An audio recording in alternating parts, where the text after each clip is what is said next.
وللذين كفروا بربهم عذاب جهنم وبئس المصير إذا ألقوا فيها سمعوا لها شهيقا وهي تفور تكاد تميز من الغيظ كلما ألقي فيها فوج سألهم خزنتها ألم يأتكم نذير قالوا بلى قد جاءنا نذير فكذبنا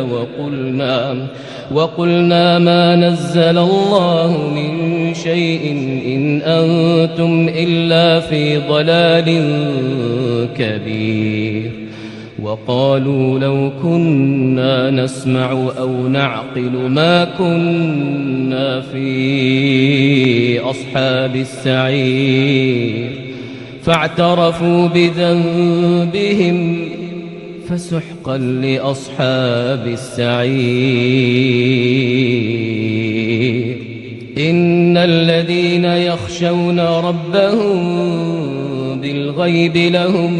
مغفرة وأجر كبير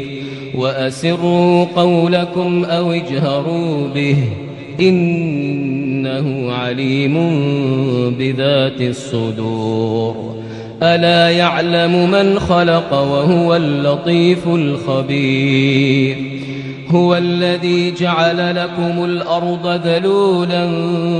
فامشوا في مناكبها وكلوا من رزقه وإليه